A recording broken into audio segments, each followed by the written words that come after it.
Fresh every Tuesday for MSPs around the world. This is Paul Green's MSP Marketing Podcast. Hey there, welcome to the show. This is episode 175, and here's what we got coming up for you this week. Hey there, I'm Jeff Felton from ContentRemedy.co. I will be on the show to talk about email marketing, most specifically lead magnets and welcome sequences, and how an effective lead magnet and welcome sequence can help you turn more prospects into leads, nurture relationships better, and get more sales from email marketing. So as well as that interview with Jeff, which is going to be towards the end of the podcast, we're going to be talking about your sales. How can you improve your sales by removing as much of the friction as possible? Paul Green's MSP Marketing Podcast. Let's start this week by me asking you a direct question. What's the house that you most want to own? What's the car that you want to drive? What's the holiday, the vacation that you most want to be on right now rather than be sat in your car or on the golf course or probably sat in the office, whatever it is you're doing? The more that you can get clear in your head exactly what these things are, and the more that you can capture that in a way which really motivates and communicates with your brain that you most want this thing, the more likely you are to actually get it.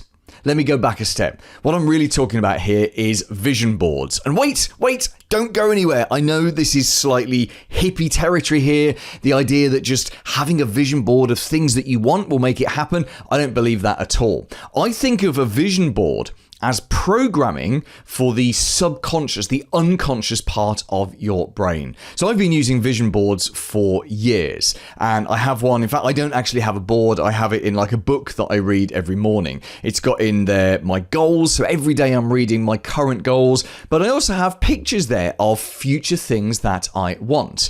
And I'll tell you why I believe in the vision board so much and its programming abilities, because right now, the house that I am recording this in is in the specific part of the very specific village that I have wanted to live in for years. And years and years and years ago, it must be getting on for 10 years ago, we looked at buying a house here, and at that time, 10 years ago, we couldn't quite afford it, because this is quite a nice village on the edge of Milton Keynes here in the UK. And there's a very specific part of that village that I wanted to live in, which is where we live now. So I went on to Rightmove 10 years ago and just pulled up a house. It wasn't this house or anything like this, but it was a house for sale in the specific part of the specific village. And I put that on my vision board and kind of forgot it, in that it was in front of me for years and years and years, but I forgot the details of it. I certainly wasn't thinking, it wasn't an active thing. It was just there in front of me. And then when we moved house, it was March 2020, we moved in just before the very first lockdown happened.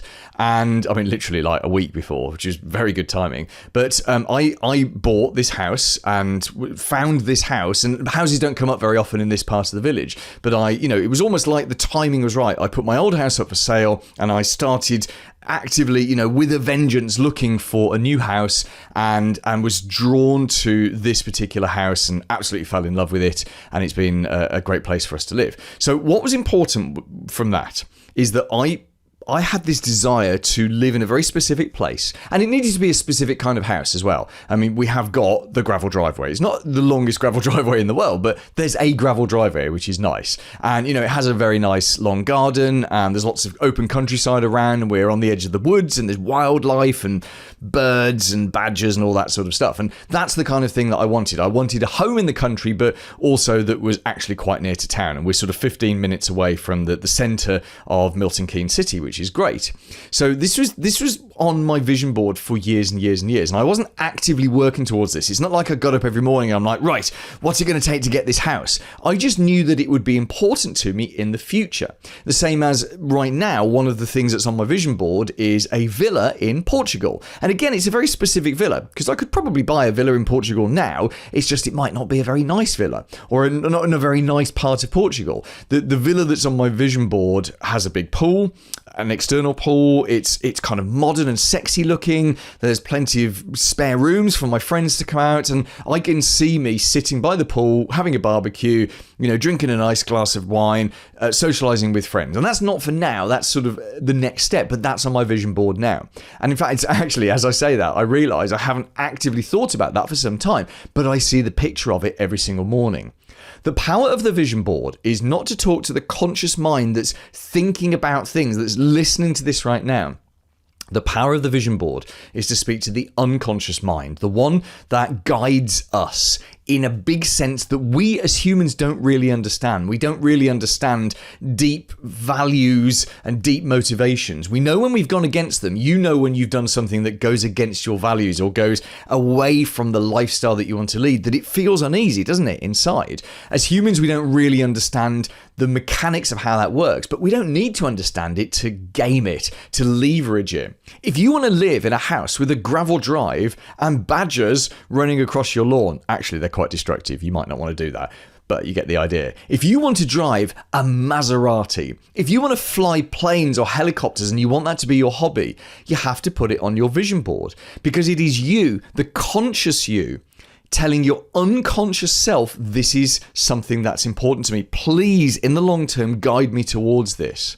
I figured out a long time ago, and I'm sure you figured this out as well, is that we have a greater problem-solving capacity when we're asleep than when we are awake. Now, don't get me wrong, we're very good at solving problems when we're awake, especially you. You are a problem-solving machine, my friend. That's what you do for a living. You're much better at it than I am because you do it all day, every day, and you're very good at it. But both of us, when we're asleep, we are so much better at solving problems, because when we're asleep, we actually gain access to parts of our brain that can't be used for problem solving during the day. Maybe they're needed for breathing or not stepping in front of a taxi or something like that. When we're asleep and we're off in the land of Nod, there are different parts of our brain that suddenly throw themselves at problem solving. Now, you may not have known this, but you'll know the effect of it, which is you feel like your best ideas come to you first thing in the morning, perhaps when you're in the shower or you're working out or going for your walk or your first coffee or whatever. You've often thought, I get my best ideas in the morning. No, you don't get your best ideas in the morning.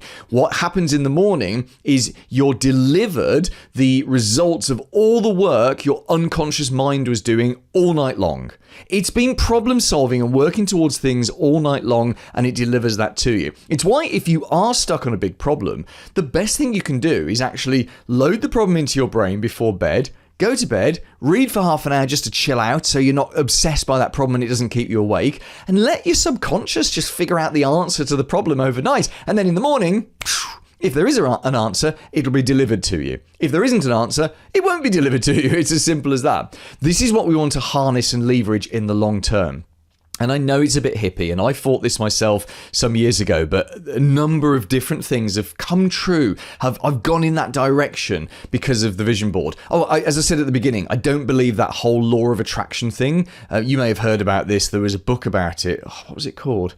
Well, there have been many books about it. I mean, Think and Grow Rich, which is the original Napoleon Hill book, is kind of about the law of attraction. And then about 20 years ago, there was a very popular book. I did buy it, and I'm looking at my bookshelves now to see if I can see it, but I can't remember what it was called. The Secret. That was it. It was called The Secret. Absolute nonsense. That whole idea of the law of attraction, that just if you think about something, you'll attract it. I think the law of attraction is nonsense. All you're doing when you're thinking about something and working towards something is you're programming yourself to move in that direction. You've got to do the work. If you want the gravel-drived house with 5 bedrooms and a Maserati on the drive, then the business needs to pay for that lifestyle. So you've got to do the work to get there. But having that on your vision board for a number of years, make sure that you program your subconscious mind to go in the right direction.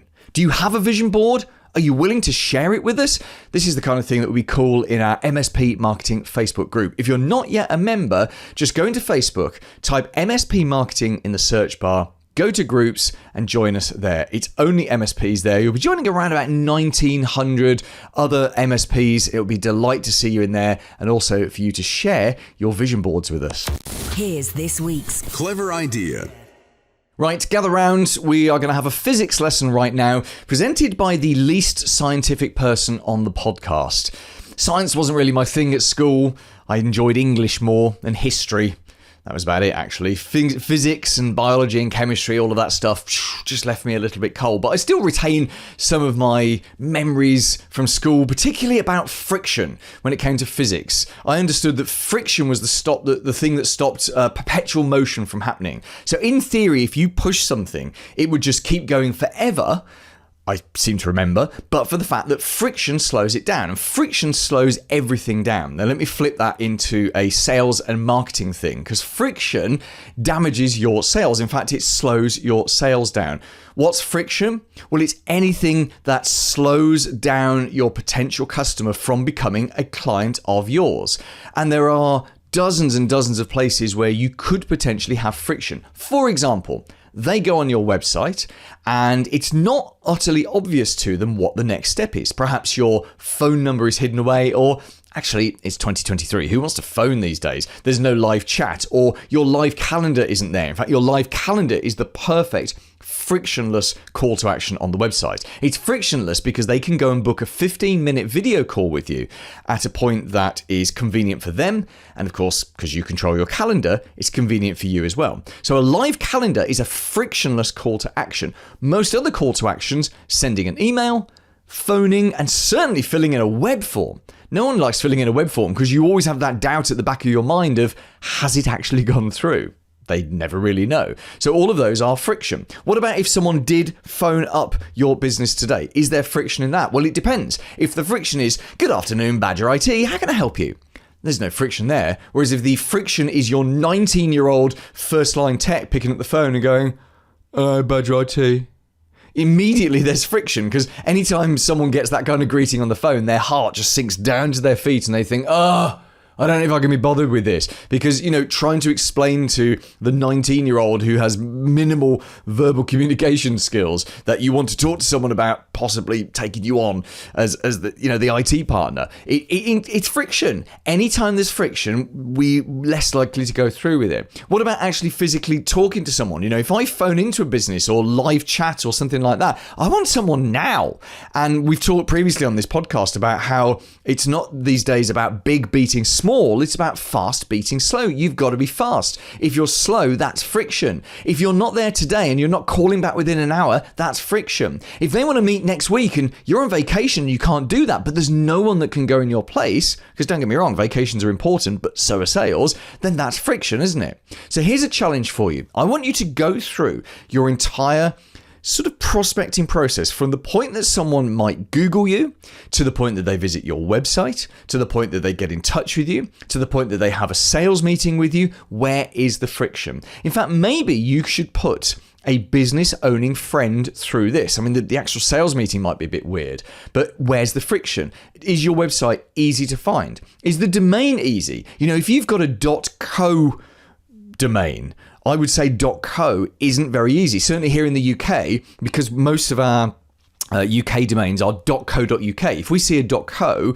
we automatically put a .uk on the end. Elsewhere in the world, when someone sees a .co, they put an M on the end and turn it into a .com. I think .co domains are awful, but I see MSPs using them. In fact, I see MSPs using .tech. So your business name .tech. I see that as friction, because actually ordinary people, they're not very good with those what they call TLDs, is it top level domains? They're not very good with anything that's not a .com or a .co.uk, or even a .net is a bit weird. So, if you've got something like that, that's friction. If someone can't get hold of someone immediately, that's friction. Why not get someone? It could be a friend of yours, it could be a business coach, it could be another MSP, although that could be a bit difficult because you know what's happening if it's another MSP. Get them to go through from finding your website, to looking at your website, to calling in, to booking an appointment, to actually having a sales meeting, to how long it takes for the proposal to come out, to understanding the proposal. Difficult to read, difficult to understand proposals are friction.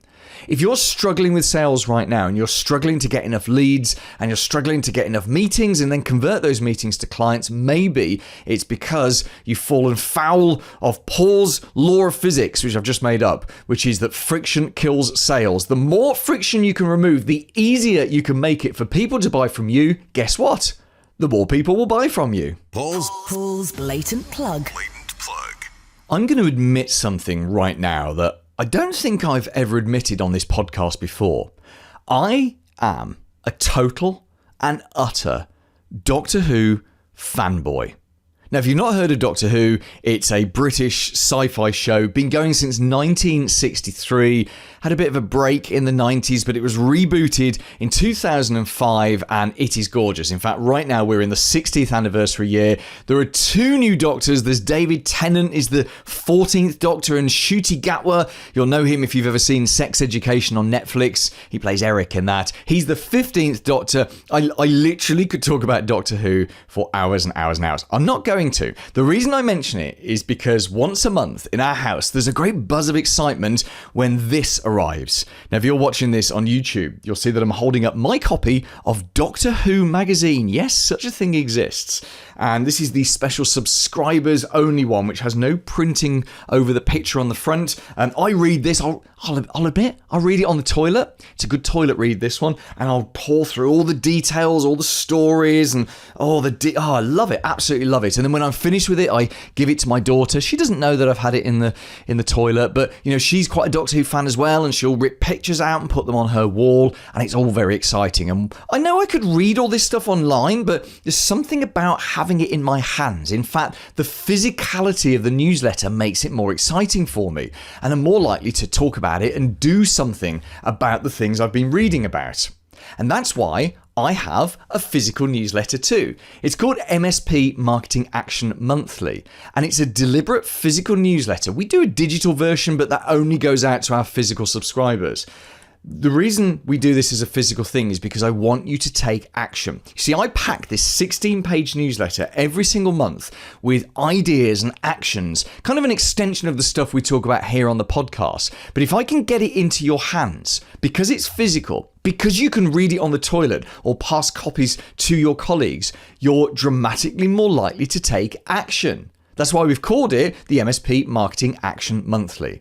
Now listen, I've made it totally risk-free for you to sample this. You can go and start a sample trial. Just have a go at it. Get one shipped out to you. It doesn't matter where you are in the world. We will ship it to you every month. Just go onto our website and you can see all the details at paulgreensmspmarketing.com/action. Go on, get your sample copy now at paulgreensmspmarketing.com/action. The big interview. Hey there, my name is Jeff Felton. I am an email marketer. I'm also a copywriter, former coffee roaster, a little bit of doing it all. And who doesn't love doing it all on your route to becoming a specialist and the best you can be at a specific thing? So we're not going to talk about coffee roasting on today's podcast, but I do want to talk about email marketing. And I know you have a very specific usage for email that we're going to talk about later in the show.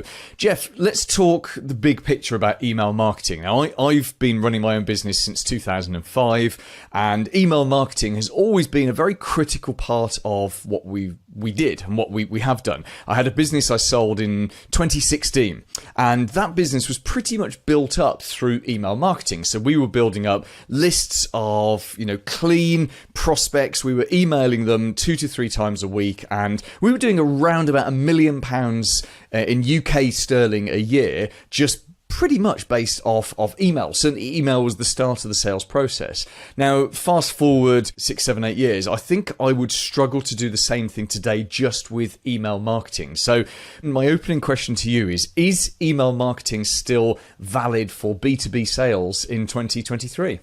100%, yes. You'll see a lot of statistics on the internet about the profitability of email marketing. You'll see 4,200% ROI. Even if you don't come close to that number, email marketing is a highly profitable channel for a couple of reasons. Number one, social media gets a lot of attention and a lot of focus from brands, and B2B brands, I think, and probably MSPs are trying to find their place on social media. But the reality is that with social media, although it's great, it's rented real estate. It's property that you do not own. When you build an audience there, you do not own it.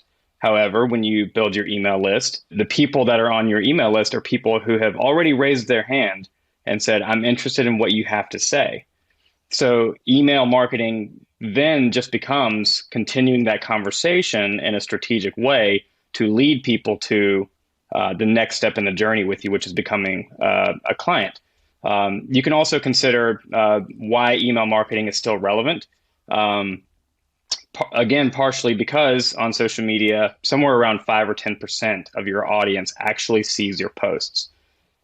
You contrast that with email marketing, and 100% of people get your emails in the inbox, or pretty close to 100%. It's a big, big difference. So your messages are highly targeted. They're to the right people. And if done well, they're with the right message at the right time.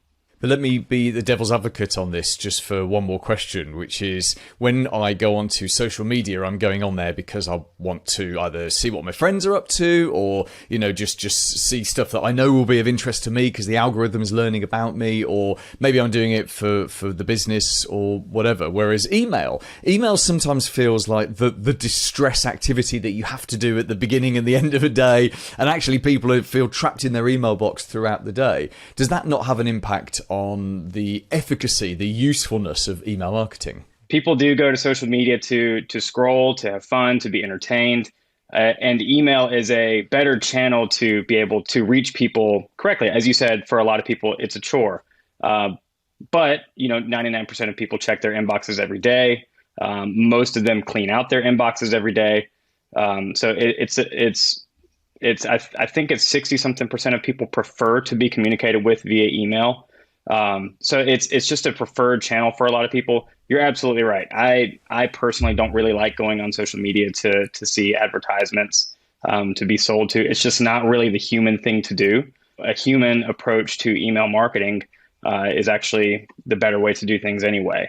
Now, you, of course, introduced yourself as an email marketer at the start of this interview, but you're not really an email marketer. Your speciality these days is something you call welcome sequences. Tell us, what's a welcome sequence? A welcome sequence is a series of emails that somebody receives, hopefully a lead or a prospect receives when they visit your website and download your free offer, like a lead magnet or a free mini course or a free webinar, some sort of free offer. The welcome sequence is a series of emails that they receive after the lead magnet that is focused on engaging with the prospect, building trust with them, and then ultimately leading them to the next logical step in the journey, which is your offer. So the welcome sequence is really just a small segment of email marketing. Email marketing is broad, just like social media is broad. Email marketing is broad. There are, different focuses for different industries like e-commerce, MSP, B2B. The strategies are all a little bit different, and welcome sequence is just a small segment of email marketing. But I believe the reason I focus on it is because I believe it's one of the most important parts of email marketing. So this almost sounds like a storytelling function, your welcome sequence. Can you give us a B2B example of how you would use a welcome sequence to tell a story and sort of build up a bit more rapport with your prospect? So I did one of these for a B2B company earlier this year. They were believe it or not, they were an O-ring and seals distributor. That's what it is. Okay. So we created as a free offer when a prospect lands on the website. We kind of got into the mindset of who our ideal prospects were. For them, it was engineers. And we created a checklist for them, a free downloadable checklist that will help them be able to troubleshoot some of the sealing issues that they might be having with their machines.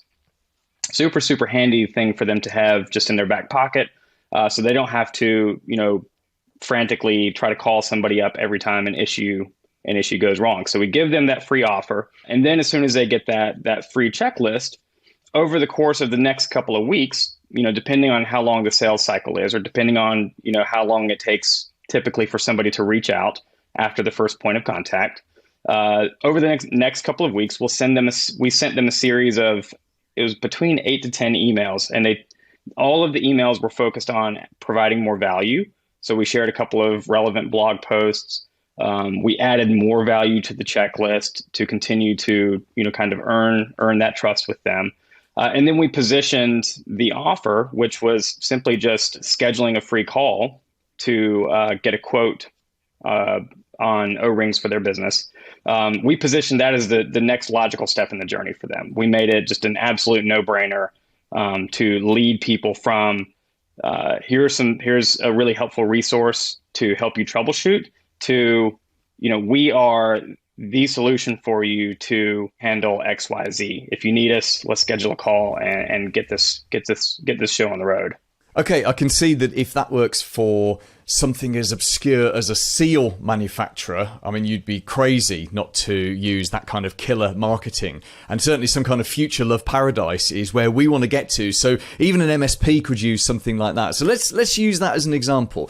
Let's assume that you're working with an MSP, Jeff, and obviously the MSP sale is a lot more complicated and bigger than just someone selling O-rings or seals or whatsoever. What kind of welcome sequence would you put together for an MSP that's got to have a big, detailed, technical conversation with its prospects? We'd start in the same place. We would start with, some sort of free offer that would be irresistible, right? And it doesn't have to be a PDF. It doesn't have to be a checklist or a mini course, but some sort of free offer that when your ideal prospect lands on your website and sees your pop-up or your banner or, the landing page or wherever they see it and say, wow, that sounds super helpful. I really need that.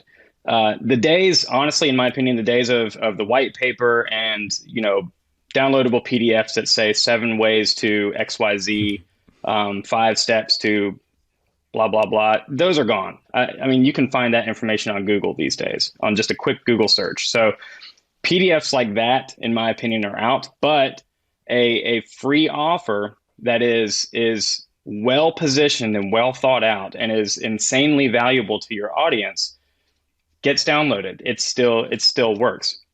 So what I would do with an MSP is exactly the same. We would focus on what is the first step of the journey for somebody.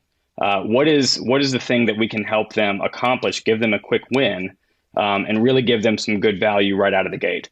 And if it's a long sales cycle, we would really probably just create a long email sequence. We would give them a lot of the necessary information that we would on phone calls, or maybe there are certain assets or content that we have on our website that we find a lot of our prospects are consuming before they make a purchase. We would use all those things to create a welcome sequence that matches and mirrors the real sales conversation that's happening. The mistake that a lot of business owners, and I'm assuming MSPs would make this mistake as well, is that they don't follow the journey that's already happening. They don't mirror the sales conversations that are already happening in their emails. They're just conjuring things up out of thin air and thinking, well, this sounds good. This sounds like what we should say, or, this is what the internet says we should say. But really, the most effective email sequences are the ones that actually mirror the real conversations that are happening already by the sales team. One final question for you, Jeff, before we talk about what your business actually does and how you can help MSPs. We talked about sequences, and we assume we've got a CRM. So something like MailerLite or MailChimp or ActiveCampaign or HubSpot or Keep. One of these systems where you've built a sequence. So someone joining a list gets a series of emails. But of course, we know that not everyone opens every single email. Does that have an impact on a welcome sequence, or do you kind of build that into the design that you know that they may only open, let's say, 1 in 4 of your emails? Yeah, and that's why we typically make a welcome sequence more than 3 or 4 emails, right? Like, most of the welcome sequences that I write are between 8 to 10 emails, assuming that, you may or may not open half of them.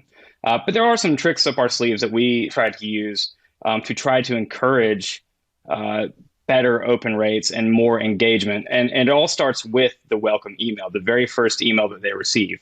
So the first email in the sequence should deliver whatever asset it is that the lead or prospect requested, whether it's a PDF, checklist, course, whatever it is.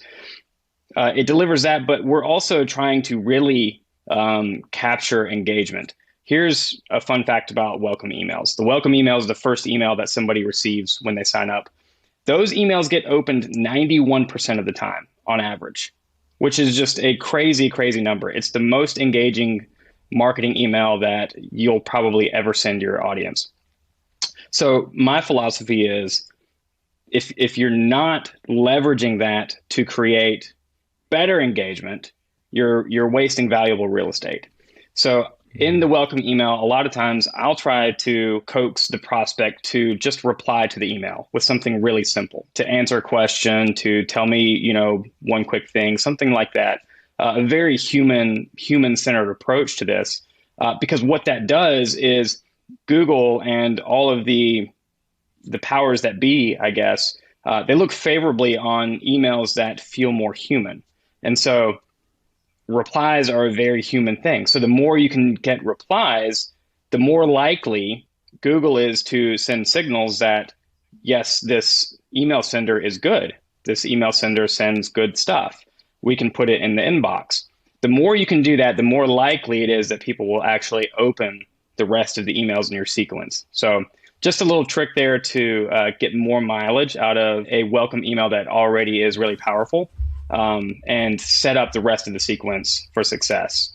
That's such a good piece of advice. I am so stealing that. And in fact, off the back of this interview, I'm going to go and change our sequence that we use within our CRM. So thank you for that, Jeff. Jeff, tell us a little bit about your business. What do you do for business owners? And I'm assuming that you've got something on your own website that triggers an email sequence, which of course it would be worth all MSPs studying. So tell us about your website as well. I work with online service providers, mostly coaches, consultants, freelancers. I actually do work with an MSP, a large network provider here in the US. And if you visit my website, you'll see I have a few sequences of my own, a few free offers. You can find a free email marketing checklist. You can find a free mini course on how to write your own welcome email. I've even got a $50 masterclass on writing your own welcome sequence, so the entire sequence.